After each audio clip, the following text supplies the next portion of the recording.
के बैठ जाओगे, लेकिन परमात्मा की नजरों से कभी भी आप बच नहीं सकते हो। ये बात मेरी गांठ बांध लेना। जो जैसा आपके साथ में करेगा भगवान उसको उसकी सजा देंगे, लेकिन आप किसी के साथ में बुरा न करो। पितामह भीष्म ने पांडवों को बहुत समझाया, पांडव नहीं माने। जब नहीं माने तो आज पांचों पांडव चल करके दुर्योधन की सभा में पहुंचे। जब सभा में पहुंचे हैं दादा, दुर्योधन ने पहले तो बहुत स्वागत सम्मान किया, सुंदर सुंदर आसनों पर बैठाला पांडवों को। धर्मराज युधिष्ठिर ने कहा, बताओ भैया दुर्योधन हमें क्यों बुलाया? दुर्योधन ने कहा, भैया कुछ नहीं, बस मन हुआ कि कौरव पांडव दोनों इकट्ठे हो जाएं, मैंने आपको बुला लिया भैया।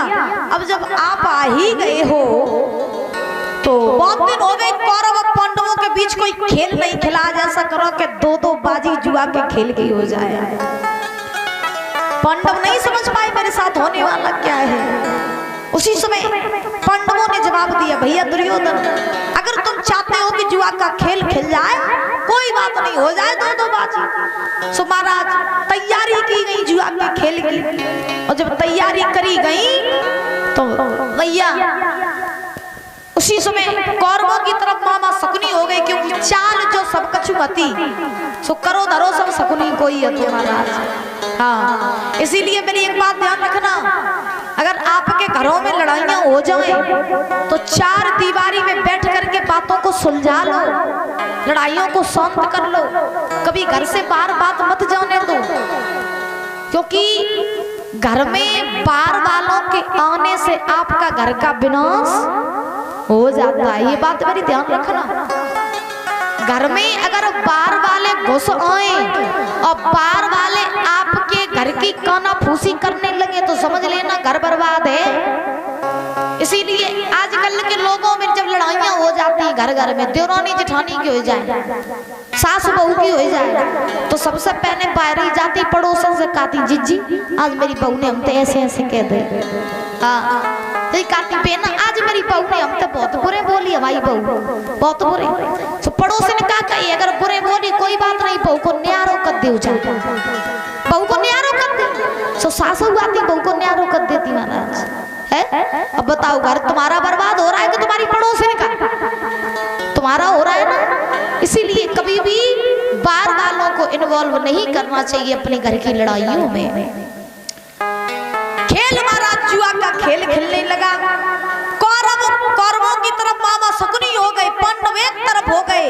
अब मामा शकुनी महाराज जो है कपट का जाल बिछाने लगा।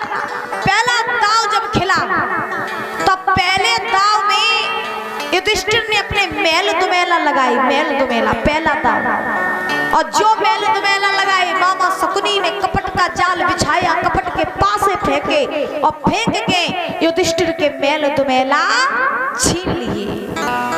जब युधिष्ठिर के मेल दुमेला छीने शकुनी ने तो पूरी सभा में हंसी होने लगी कि जब पांडव तो पहले ही दाव हार गए, अब मेल दुमेला चले गए, धन संपत्ति चली गई।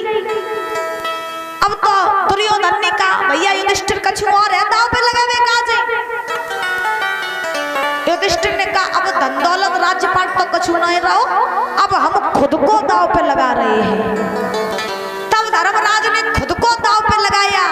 फिर मामा शकुनी ने कपट का जाल फेंका, बिछाया, बिछा करके महाराज जैसे ही कपट का पासा फेंका तो दुर्योधन ने, मामा शकुनी ने धर्मराज युधिष्ठिर को भी जीत लिया। अब तो युधिष्ठिर भी दाव पे लग गए। दुर्योधन ने कहा, युधिष्ठिर अब कछु और है दाव पे लगाए काजी। तब अंत में महाराज युधिष्ठिर ने अपने चारों भाइयों को दाव पे लगाया। जब चारों भाइयों को दाव पे लगाया तो लगाने के बाद में शकुनी ने कपट का पासा फेंक करके चारों भाइयों को भी जीत लिया। अब पांचों पांडव दुर्योधन के दास बन चुके थे, दास। जब मेल दुमेला हार गए, धन दौलत हार गए पांडव, युधिष्ठिर खुद को हार गए, अपने भाइयों को हार गए। अब शकुनी ने इशारा करो, सही समय आएगा द्रौपदी को जीत ले। दुर्योधन ने कहा भैया कछु और है दाव पे लगावे काजी। युधिष्ठिर ने कहा भैया अब कछु नहीं है लगावे काजी। दुर्योधन ने कहा भैया वह सब तक कीमती चीज तो है ही तुम्हारे पास। बोले कौन सी? दुर्योधन कहने लगा द्रौपदी। जो द्रौपदी का नाम लिया दुर्योधन ने, बुजुर्गों, जो द्रौपदी का नाम लिया, जो पांडवन में रहे भीम, सो भीम खड़े हुए बोले ए दुर्योधन चुपचाप बैठ जा वहीं पे। तेरी इतनी हिम्मत जब तूने अपने मुख से द्रौपदी का नाम लिया। अरे तुझे नहीं पता वो तेरी मां समान भाभी है और तू उस मां समान भाभी को सभा में बुलवाएगा और तू उसको दांव पे लगवाएगा? मार डालूंगा मैं तुझे। दुर्योधन ने जवाब दिया चुपचाप बैठ जाओ, बैठ जाओ, बैठ जाओ।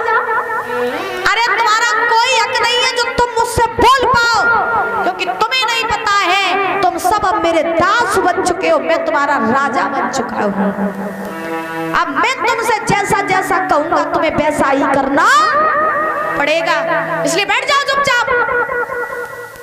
धर्मराज युधिष्ठिर ये बात जानते थे कि अब दुर्योधन मेरा राजा है, मैं इनका दास हूं, तो मैं